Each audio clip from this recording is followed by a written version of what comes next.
Hello and welcome to overview study IAS. तो दोस्तों, इस लेक्चर में हम लोग daily current affair with MCQ discussion करेंगे, जिसमें subject wise top 5 quality question रहेंगे और ये सभी एग्ज़ाम के लिए महत्वपूर्ण है। चाहे आईएएस का एग्ज़ाम हो, चाहे पीसीएस का एग्ज़ाम हो, चाहे आप वनडे का एग्ज़ाम दे रहे हो, किसी भी एग्ज़ाम, सभी एग्ज़ाम के लिए उतना ही इम्पॉर्टेंट है। और इसमें टॉप 5 क्वालिटी क्वेश्चन का हम डिस्कशन करेंगे, डिटेल डिस्कशन होगा और ये एमसीक्यू फॉर्मेट में होगा और कोशिश करेंगे करंट अफेयर छूटने ना पाए। तो ये सब्जेक्ट वाइज रहेगा, डेली हम लोग करंट अफेयर इसके फॉर्मेट में डिस्कशन करते रहेंगे, जिससे हमें करंट अफेयर पर कमांड रहे। और हम जानते हैं कि किसी भी एग्ज़ाम में करंट अफेयर 25 से 30% क्वेश्चन आता है, इसलिए अगर हम करंट अफेयर को हल्का में लेते हैं तो बहुत ही दिक्कत हो जाएगी। तो चलिए हम लोग शुरू करते हैं आज का करंट अफेयर विथ एमसीक्यू।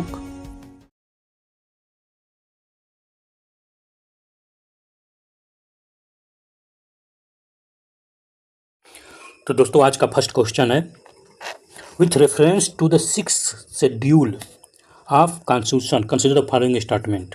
तो कीवर्ड यहाँ पर है 6th schedule. First statement, it provide the power to make law on marriage, power to make law on marriage, divorce and social custom.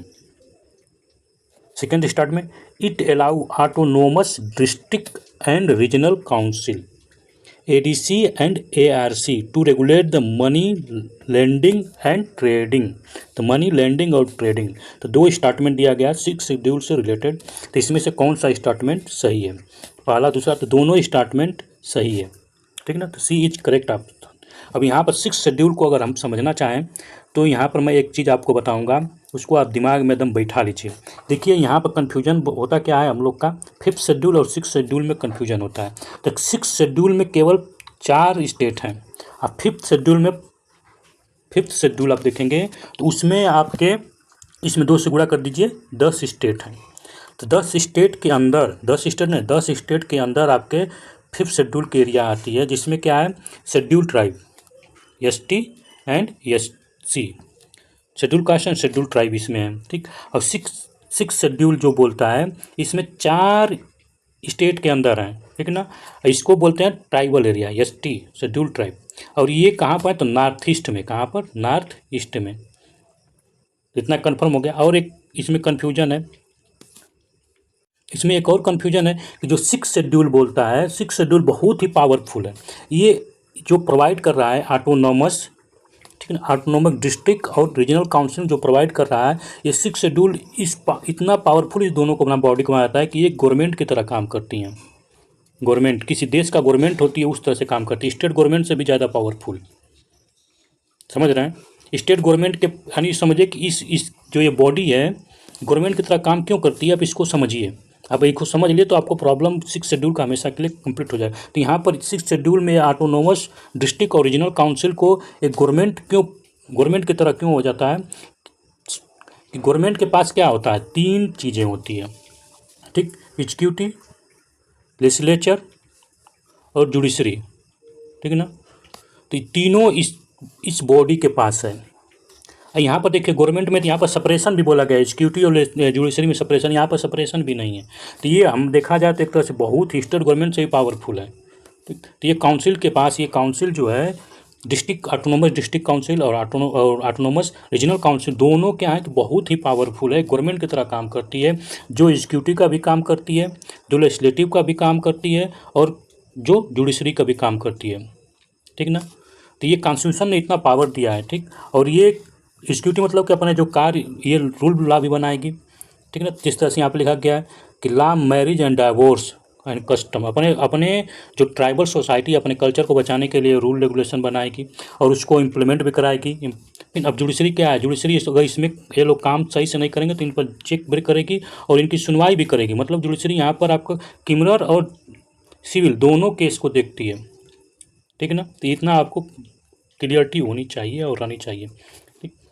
और बाकी आप देखेंगे 4 जो राज्य हैं, तो चारों राज्य आप देखेंगे तो बांग्लादेश से चिपके हुए हैं। अगर बांग्लादेश का आप मैप देखेंगे एटलस में, जब भी मैं हमेशा बोलता हूँ कि जब भी आप 6 बजे मिलिए हमसे तो एटलस, पेन और पेपर 2 लेके, तीन चीज़ आपके हाथ में होनी चाहिए, उसको लेके बैठिए और खोल के देखिए।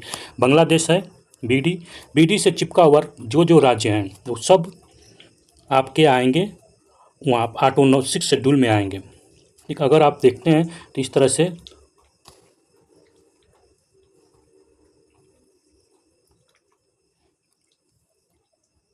यही है ना। तो यहाँ पर आपका मेघालय हो गया, ये आपका त्रिपुरा, ये मिजोरम, फिर यहाँ पर असम है, यहाँ पर भी असम है। ठीक, तो ये चारों राज्य जो हैं यही आपके क्या हैं, 6 शेड्यूल में आते हैं। ठीक है, बार बार टाइम लगता है, देखिए जब मैं मैप की तरफ से जाऊँगा तो टाइम लगेगा और वीडियो लंबा हो जाए। मैं सोचता हूँ कि 15 मिनट 20 मिनट से ज़्यादा ना हो। ठीक, तो इसका एक्सप्लेनेशन देख लेते हैं। एक्सप्लेनेशन में सेम वही चीज़ें बताई गई है। ठीक है ना, कोई नया नहीं। 6 शेड्यूल किस में प्रोवाइड किया गया, तो ट्राइबल एरिया में प्रोवाइड किया। कहाँ पर, असम, कहाँ पर है, तो असम में, मेघालय में, त्रिपुरा और मिजोरम। ठीक, और इसके अंदर जो भी है ये शेड्यूल 6 शेड्यूल जो है यहाँ यूटी में भी और स्टेट में भी अलाउ होता है। और यहाँ पर क्या है, ऑटोनोमस डिस्ट्रिक्ट और रीजनल काउंसिल जो है ये इलेक्टेड बॉडी होती है और इनको 5 साल के इलेक्ट हो जाता है। ठीक ना, और वहाँ के पीपल, और इनके पास पावर क्या है, एडमिनिस्ट्रेटिव ट्राइबल एरिया को एडमिनिस्ट्रेट करना। ठीक, और यहाँ पर सेकेंड, अब यहाँ पर 6 शेड्यूल में क्या क्या पावर दिया गया, तो लॉ मेकिंग पावर है।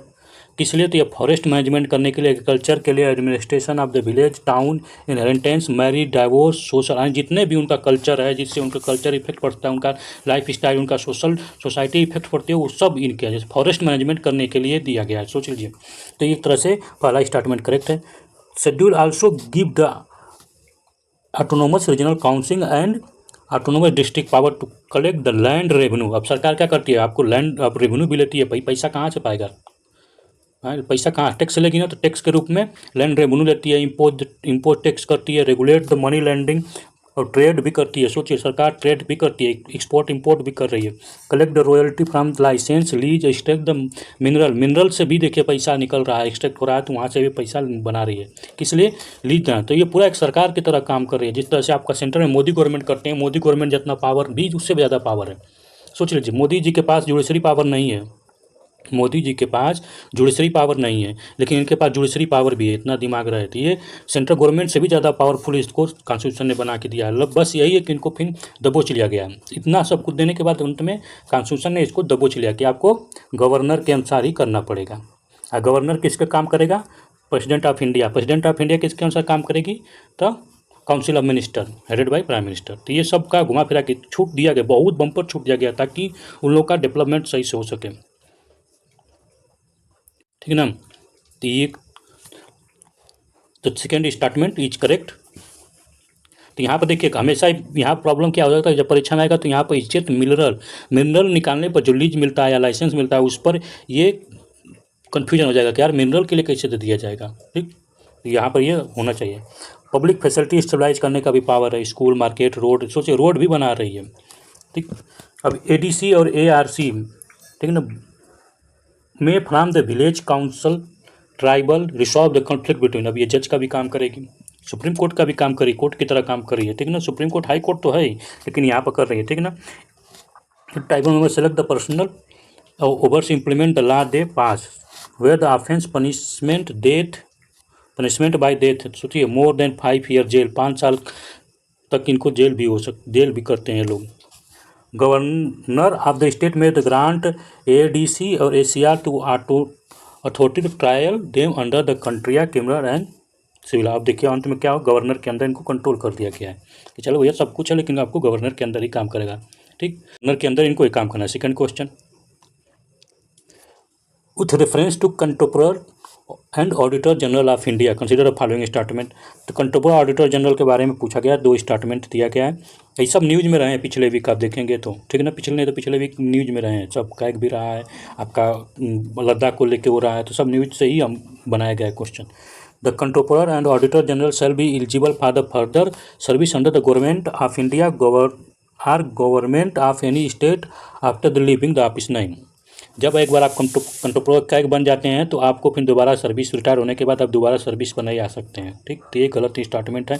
और कैग का जो है 148 से लेके 151 आर्टिकल के बीच में पाए जाते हैं। ठीक ना, तो आपको 148 बोलता है कि कैग के बारे में बोला गया है। Second statement, he shall only remove from office like the manner of like ground of the जज एंड सुप्रीम कोर्ट के मैनर के अनुसार, जैसे सुप्रीम कोर्ट का जज को हटाया जाता है अपने ऑफिस से, उसी तरह से इनको भी हटाया जाएगा। Third statement, salary and other, ये सही है। Salary and other service are controller audit and auditor general are specify in the second schedule. Second schedule में नहीं, ठीक ना, शेड्यूल थर्ड में है, ठीक। तो ये भी गलत है, तो only one correct option, A is correct option, ठीक। अभी का एक्सप्लेनेशन देख लेते हैं, ठीक। तो एक्सप्लेनेशन में सेम वही चीज़, कंट्रोलर जनरल जो होता है वो अपॉइंटमेंट बाय द प्रेसिडेंट, ठीक ना, shall remove from the office like and जज, सुप्रीम कोर्ट के जज के समान। Every person appointment controller auditor general of India shall before enter the upon his house make the subscribe before the president या some person appointment the behalf of the his oath affirmation according to the set of the purpose of third schedule. Third schedule के अनुसार उसको क्या oath करना पड़ता है, उसी के अनुसार समझना। आज क्या जो होता है प्रेसिडेंट के ही प्लीजर पर होता है, प्रेसिडेंट के ही वो परोपकार पर होता है, प्रेसिडेंट जब चाहे तब इनको लात मार के हटा सकता है। Salary and oath other condition of the service controller general shall be such or may be determined the parliament law until the shall specify in the second schedule। Third statement is correct. यहाँ पर एक mistake हो गया, क्या हो गया कि जो थर्ड शेड्यूल में उसका ओथ है, सेकेंड शेड्यूल में उसका सैलरी है, तो सैलरी है, ठीक ना।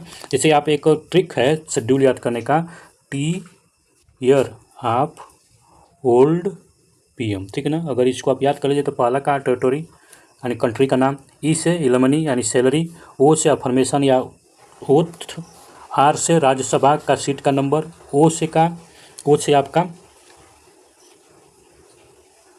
यहाँ पर टी यस है, शेड्यूल ट्राइब है, फिर पाँचवा अच्छा क्या है आपका, सिक्स शेड्यूल आपका other tribe area, fifth seven क्या है फेडरेशन, ओ से ऑफिशियल लैंग्वेज, यल से आपका क्या है, यल से लैंड लैंग्वेज,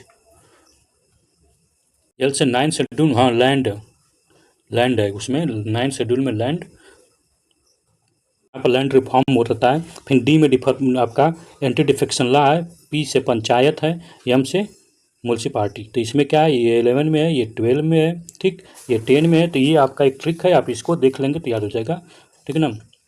तो आपका ये रहा, ठीक। फर्स्ट स्टेटमेंट इज इनकरेक्ट है क्योंकि उसको दोबारा शैल बी लिखा गया, नॉट एलिजिबल, ठीक। Next question B is correct, दोनों दो स्टेटमेंट करेक्ट है ना, इसलिए। Next, a person shall not be prosecute and punished same offence more than once. तो हाँ ये बात तो सही है, person shall not be punish same, यानी किसी भी पर्सन को आप एक ही ऑफेंस गलती कर रहा है तो उसको दो बार नहीं कर सकते, एक ही बार उसको उस पर पनिशमेंट दिया जाएगा। A person accuse of any offence can be compelled to witness against him. अपने आप के वो विटनेस नहीं हो सकता है, यह भी दोनों बात सही है, ठीक ना।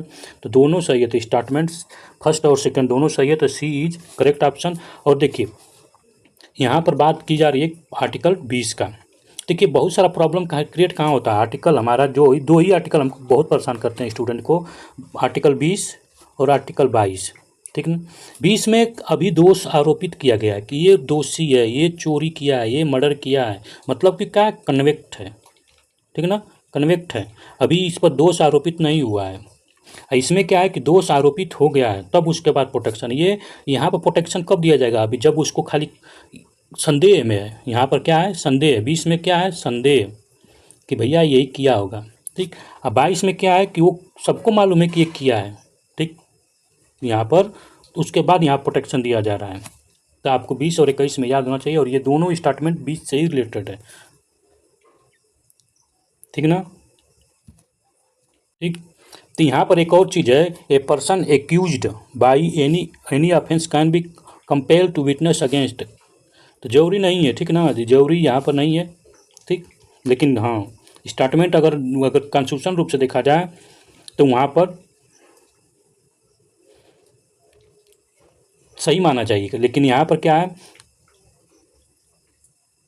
यहाँ पर कैन नॉट भी होना चाहिए, ठीक ना। यहाँ कैन भी लिखा है, कैन भी कर सकता है, ठीक ना, तो ये गलत है, कर नहीं सकता है, मना किया गया है, ठीक ना, हिमसेल के लिए। चलिए यहाँ पर तभी देखते हैं, आर्टिकल 20 में कहा गया है constitution of India provide the protection with respect to conviction of the offence, यानी अभी दोष आरोपित किया गया है। No person shall be convicted of any offence except for violence of law enforced at the time of the commission of act charge as the offence, nor be subject to the penalty greater than which might have been inflicted under the law enforced at the time of the commission of offence. No person shall be prosecuted and punished same offence more than twice. ठीक, no person accuse of any offence shall be complete witness of the himself. कोई भी person कुछ भी हो अपने खिलाफ witness नहीं बन सकता है, ये आर्टिकल 20 में कहा गया है। ठीक ना, तो इसलिए वहाँ पर उसमें बोला है कि कहा गया है। ठीक, तो वहाँ पर ये ध्यान देना चाहिए, क्वेश्चन पढ़ते समय गलतियाँ हो जाती हैं। तो question 4, which of following part of constitution deal with the composition role and responsibility urban local body. तो अर्बन लोकल बॉडी 9 है। ठीक, 9, तो 9 में तन आप देखेंगे तो 3 बॉडी हैं। अर्बन लोकल बॉडी में आप देखेंगे तो यहाँ पर 3 बॉडी। ठीक, कौन कौन, ये पंचायती राज में देखिए 9 में देखेंगे तो पंचायती राज है। ठीक है ना, गलत लग रहा है, हम बता रहे हैं पंचायती राज है, अब वो भी क्लियर हो जाएगा, पंचायती राज। ठीक, 9A में जो है अर्बन लोकल है, ये गांव वाला है, ये विलेज, ये अर्बन क्या है, सिटी वाला। ठीक है ना, सिटी के लिए तो 9A में है। ठीक, अब इस और 9B में जो है कोऑपरेटिव सोसाइटी की बात की गई है। ठीक, तो ये 3 को है, तीनों को आपको मालूम होना चाहिए। और यहाँ पर देखा जाए तो डी इज करेक्ट ऑप्शन। ठीक, यहाँ अर्बन लोकल बॉडी जो है डी में है, यानी 9A में है। ठीक, अब इसका 9 का जो बात किया गया 9, अब इनका जो आर्टिकल याद करने में बड़ा प्रॉब्लम होता है, तो आर्टिकल इसको देख लीजिए। तो आर्टिकल क्या है, आप जैसे बोलते हैं ना, आई लव यू बोल दिए, आई में कितना है 1 है, लव में कितना है 4 है, इसमें कितना है 3 है। ठीक, अब समझे कि 2 आदमी के बीच ही दो पर्सन तो होना चाहिए ना, मेल फीमेल कुछ भी, अब तो कोई भी, तो 2 पर्सन होना चाहिए प्यार करने के लिए। ठीक, तो इसीलिए यहाँ पर 1 को हटा दीजिए और यहाँ पर 2 लिख दीजिए, बस समझने के लिए वैसे ही।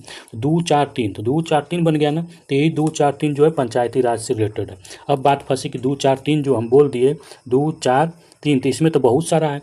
तो देखिए जब पंचायती राज की बात आएगी तो 2 4 3 से शुरू होगा और कहाँ तक जाएगा, जेड तक जाएगा। कहाँ तक, जेड तक, 2 4 3। तो जब प्यार हो जाता है तो आदमी क्या करता है, आए भरता रहता है। ठीक ना, प्यार में आए भरता रहता है, तो कुछ समझिए ओ। ठीक, अब उसके बाद अर्बन लोकल बॉडी की बात आएगी जो कि 9A में है, तो अर्बन लोकल बॉडी की इसकी बात आएगी तो अभी यहीं की शुरुआत होगा, क्या 2 4 3, ओ के बाद क्या आएगा पी, कहाँ तक जाएगा तो 2 4 3, अब खत्म हो जाएगा, प्यार दुलार खत्म, जेड हो जाएगा, बेस खत्म। अब क्या होगा, अब यहाँ से गवर्नमेंट आएगी। ठीक, ठीक ना, क्या जेड जी, जेड जी। ठीक ना, अब गवर्नमेंट की कहानी शुरू, जब आदमी खत्म हो जाएगा तो गवर्नमेंट उसको लेकर जाएगी, कहेगी भैया इसको संभालो, नहीं तो कहानी, तब का कोऑपरेटिव सोसाइटी की बात आएगी। ठीक, तब ये 2 4 3 जेड जी के बाद एच, अभी कहाँ तक लेकर जाएगा तो 2 4 3 जेड तो वही है, यहाँ की जी, अब गवर्नमेंट के बोल रहा हूँ, GOVT, टी गवर्नमेंट है ना, तो टी यहाँ लिख दीजिए बस। तो ये आपका एक ट्रिक है याद करने का, बस मैं बना लिया हूँ, बाकी दूसरे के लिए कठिन होता है ट्रिक, अपने लिए आसान होता है। ठीक, तो यहाँ से आप देख सकते हैं। ठीक ना, अब ये सबसे पहले इसका देखिए, first municipal body stabilise Madras 87। ठीक ना, 87 कौन सा टाइम था, तो आपको मालूम होना चाहिए, 87 टाइम आपका राजीव गांधी का टाइम था। ठीक, उसके बाद बॉम्बे और कलकत्ता 82 लॉर्ड रिपन को सिर्फ गवर्नमेंट का फादर बोला जाता है। ठीक, ये तो हिस्ट्री में पढ़ते हैं। ठीक है ना, तो उसमें कोई अब इसको जोड़ा कब गया, 74 कॉन्स्टिट्यूशनल अमेंडमेंट किया गया था 1992 में। ठीक है ना, 1992 में 74 कॉन्स्टिट्यूशनल अमेंडमेंट के द्वारा इसको जोड़ा गया। ठीक है ना, 74 और 73rd कॉन्स्टिट्यूशनल अमेंडमेंट किया गया था, जिसके लिए पंचायती राज आया था, पंचायत था, अर्बन लोकल को 74। ठीक, तो part 9 of the constitution of amendment, part 9A compose the function responsibility urban local body as well authorise handed wide range service include urban planning, land use, public health, waste management. 12 schedule of the constitution provide the 8 function of. ठीक, तो ये थोड़ा सा लंबा आज का video हो गया लग रहा है, ज़्यादा एक्सप्लेन कर दिया ना, टू द पॉइंट होना चाहिए। Inter state council consider the following, inter state की जब भी बात आएगी तो समझ लीजिए कि यहाँ पर क्या है, जब भी इंटर स्टेट काउंसिल की बात की जाएगी तो यहाँ पर समझ लीजिएगा कि यहाँ पर इंटर और स्टेट की सेंटर और स्टेट सेंटर और स्टेट का रिलेशन की बात हो रही है, ठीक। और जब भी सेंटर और स्टेट का रिलेशन की बात आएगी तो उसको चेयर कौन करेगा, उसको चेयर सीधे सीधे यहाँ पर लिखा है होम मिनिस्टर नहीं पीएम करता है, ठीक। तो ये स्टेटमेंट इसी तरह से correct. Inquiry into advise the dispute between state, तो इंक्वायरी किया जा सकता है, इसे तो इंटर स्टेट काउंसिल बनाया गया ताकि कोई, और ये बोला गया सिचुएटेड बॉडी नहीं है, भैया कॉन्स्टिट्यूशन में लिखा गया आर्टिकल है, तो सिचुएटेड बॉडी नहीं है, कॉन्स्टिट्यूशनल बॉडी। सिचुएटेड बॉडी उसको बोलते हैं जो एक्ट के द्वारा पास होती है, ठीक ना, इसको एक्ट के द्वारा पास नहीं किया गया एक, ठीक ना, ये कॉन्स्टिट्यूशन है, इसमें कॉन्स्टिट्यूशन के द्वारा बना है, इसको आर्टिकल में स्थान दिया गया है, तो ओनली 1B इज करेक्ट। अब इसका एक्सप्लेनेशन है, तो इसका एक्सप्लेनेशन देख लेते हैं। Inter state council is mechanism was the constitute to support inter state and inter state coordination and cooperation in India. तो समझ रहे हैं ना, इंटर यानी सेंटर और स्टेट के बीच में कोऑपरेशन और कोऑर्डिनेशन बनाए रखने के लिए इसको बनाया गया। Council is basically mean the serve the forum of the discuss among the various government. अब सोचिए सेंटर में एक गवर्नमेंट होती है और यहाँ पर कई लोग होते हैं, तो उनको क्या प्रॉब्लम है। अब मान लीजिए कि इस समय मोदी गवर्नमेंट है, ठीक। अब मोदी गवर्नमेंट के, अब यहाँ पर सबका अलग अलग राज्य में अब 28 राज्य हैं, सब राज्य में अलग अलग CM है, अब सबका अलग अलग आइडियोलॉजी है, तो कोई प्रॉब्लम यहाँ पर सिटीजन को कोई प्रॉब्लम ना हो, सही रूप से चले, रूल एंड लॉ सब कुछ फॉलो, इसलिए यहाँ पर कोऑर्डिनेशन आया था कि सब लोग मिलजुल के देश को चलाएं, ठीक। इसलिए अब इसको प्रावधान किया गया किसमें, 263 आर्टिकल में, 263 आर्टिकल में इसको बोला गया है, ठीक ना। तो ये कॉन्स्टिट्यूशनल बॉडी है, ठीक, इसलिए फर्स्ट स्टेटमेंट इनकरेक्ट। मैं पहले 1988 Sarkaria commission suggest the council should exist a permanent body. इसको परमानेंट बॉडी के लिए सरकारिया कमीशन बोले थे, ठीक ना। बहुत इंपॉर्टेंट है, यहाँ से जब भी बात आती है इंटर स्टेट रिलेशन तो वो पार्ट 11 में उनकी बात की गई है, ठीक ना। और जब 11 में बात की जाती है तो उसमें इतना ज़्यादा इंपॉर्टेंट दिया गया कि उस पर बहुत सारे कमीशन आए, जिसमें सरकारिया कमीशन है, बहुत सारे कमीशन टाइम टू टाइम आते हैं और सबका परीक्षा पूछ जाता है, पुंसी कमीशन, बहुत सारे कमीशन थे, ज़्यादा डिटेल में जाने पर लंबा हो जाएगा वीडियो। तो council major function to investigate advise the dispute between state, to investigate discuss matter between 2 or more state. सोचिए स्टेट के बीच में भी कोऑर्डिनेशन गड़बड़ा हो सकता है ना, ये सेंटर है और फिर स्टेट है, तो ये स्टेट और इस स्टेट तो दोनों स्टेट के बीच में भी डिस्ट्रीब्यूट हो जाता है, तो उसके लिए यहाँ पर बनाया गया है, ठीक ना, इंटर स्टेट काउंसिल बनाया गया, जहाँ पर जाकर प्रॉब्लम आप बता सकते हैं कि ये हमारा प्रॉब्लम है, ठीक। तो ये सेकंड स्टेटमेंट जी करेक्ट है। अब यहाँ prime minister is a chairman of the council, तो prime minister of India chairman होता है काउंसिल। यहाँ पर 6 मिनिस्टर कैबिनेट भी होते हैं, ठीक ना। तो यहाँ पर ये रहा आज का, ठीक। बहुत लंबा वीडियो हो गया, फिर भी मैं चाहता हूँ कि जब भी आप पढ़ें तो आपका पूरा कॉन्सेप्ट क्लियर हो जाए, ठीक ना। अगर कॉन्सेप्ट ना क्लियर होगा तो कोई फ़ायदा नहीं है, ठीक। तो चलिए अगले बार मिलते हैं तो और डिटेल में डिस्कशन, थोड़ा सा स्टैटिक को रोकने की कोशिश करेंगे, दिल में निकलने लगता है जब क्या बोलते हैं दिमाग से धड़, ठीक है ना, इसलिए बढ़ जाते हैं वीडियो। चलिए ठीक, अगले बार मिलते हैं तो नेक्स्ट टॉपिक पर कल बात करेंगे। और आप डेली 6 बजे मिलते रहिए, आपको 5 क्वेश्चन क्वालिटी के मिलेंगे और दमदार रहेंगे। आप पूरा क्वेश्चन अगर परीक्षा में करंट अफेयर आप इसी से तैयार कर सकते हैं, नहीं तो फिर करंट अफेयर तैयार नहीं होगा। आप सोचेंगे कि परीक्षा के लास्ट में आऊँगा करंट अफेयर तैयार कर लूँ तो मिस हो जाएगा। सोचिए कितना आर्टिकल, ये आपको आज पॉलिटी का देखिए, आप 3-4 आर्टिकल आया, शेड्यूल आया, ये क्या है, बार बार इसी तरह करते करते आप सोचिए तैयार हो जाएगा, नहीं तो फिर नहीं तैयार होगा। तो थैंक यू, बहुत लंबा वीडियो हो गया इसी तरह से, तो अगले बार मिलते हैं तो बात करेंगे। जय हिंद, थैंक यू।